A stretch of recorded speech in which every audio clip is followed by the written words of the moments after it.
गरीब वर्सेस अमीर का खिलौना घर। एक गांव में गरीबों के बस्ती के पास अविनाश नाम के धनवान ने एक बहुत बड़ी हवेली बनवाई। अविनाश की पत्नी थी अंकिता, उनके दो बच्चे थे चिंटू और तन्नू। एक दिन अंकिता, सुनो जी, हवेली तो बहुत बढ़िया बनाया, लेकिन पास में ये झोपड़ियाँ आंखों को आकर्षती है। ऐसे ना कहो अंकिता, हर कोई अपनी अपनी जिंदगी जीता है, यूं गरीबों की अवहेलना करना गलत है। तभी चिंटू आया। डैडी, आपने कहा था ना कि आप मुझे एक खिलौना का घर बना के देंगे, कहाँ है? अरे इतनी बड़ी हवेली बनाई, फिर भी इसे खिलौने वाला घर चाहिए। बेटा, मैंने तुम्हारे लिए एक खास घर ऑर्डर किया है, 2 दिन में आ जाएगा। 2 दिन बाद चिंटू का खिलौना घर आ गया। चिंटू और तन्नू उस खिलौना घर में मजे से खेलने लगे।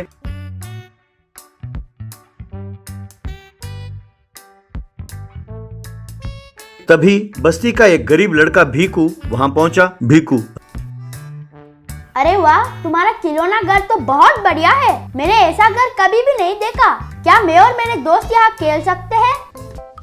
हाँ हाँ, जरूर खेलो, हमें कोई आपत्ति नहीं है। तुम अपने दोस्तों को ले आओ, हम सब मिलकर खेलेंगे। ये सुनकर भीकू बहुत खुश हुआ।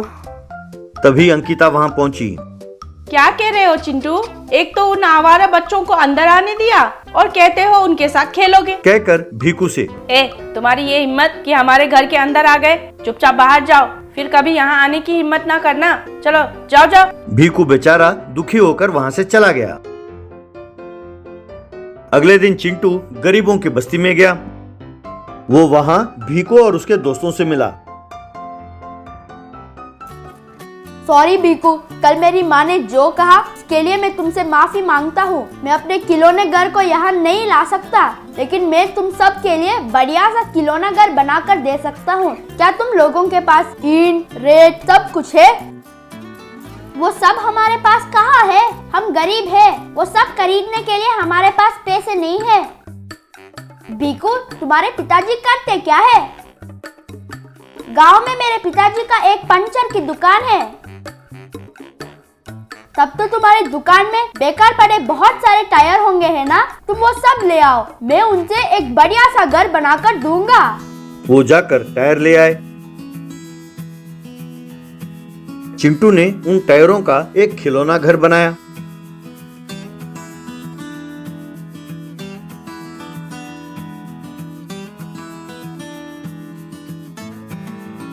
उसे देखकर सब बच्चों ने खुशी से ताली बजाई। उस बस्ती के सब बच्चे उस टायर हाउस में मजे से खेलने लगे। यूं जब भी चिंटू और तन्नू नया खिलौना घर खरीदते, तब चिंटू उन गरीब बच्चों के लिए प्ले हाउस, बैम्बू हाउस जैसे नए नए किस्म के घर बनाकर देता था। गरीब बच्चे बहुत खुश होते थे।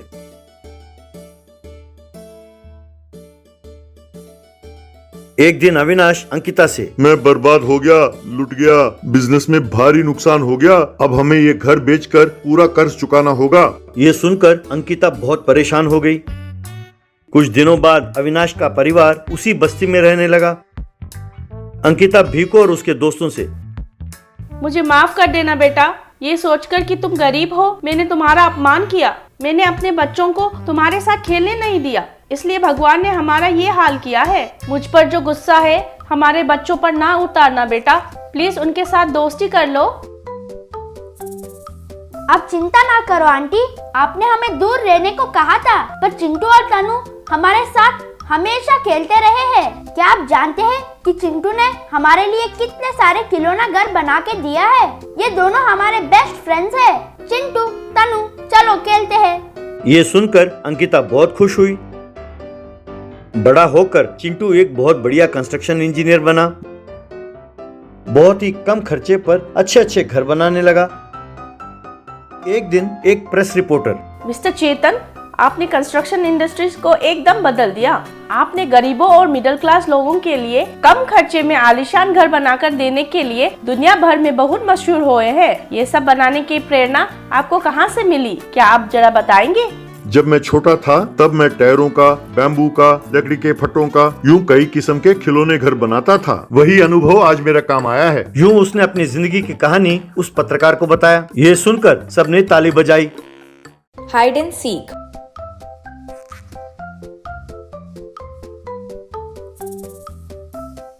एक गांव में नीरज नाम का एक अमीर आदमी रहता था।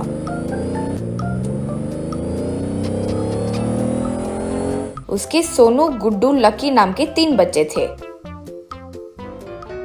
वे हमेशा घर पर हाइड एंड सीक खेलते थे।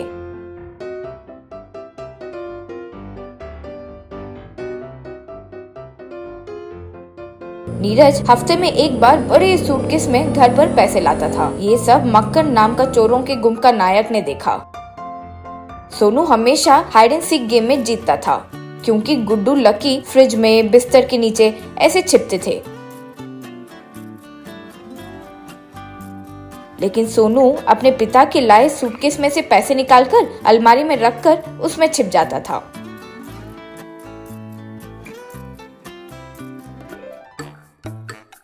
एक दिन नीरज बच्चों से, बच्चों, तुम्हारी माँ तो नहीं है, मुझे ही तुम लोगों की देखभाल करने की परिस्थिति आ पड़ी। मैं तो तुम्हारे भविष्य के लिए पैसों की कमाई में व्यस्त हूँ। तुम लोग ठीक से पढ़ाई तो कर रहे हो ना? मैं जब भी घर आता हूँ किसी खेल में ही रहते हो। ऐसे ही चला तो कैसे रे?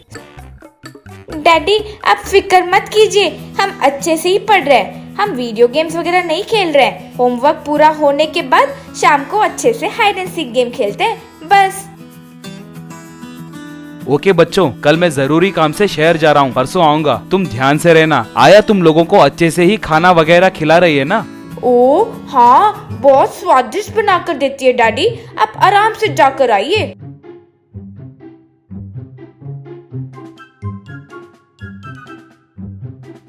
अगले दिन नीरज कार में शहर गया।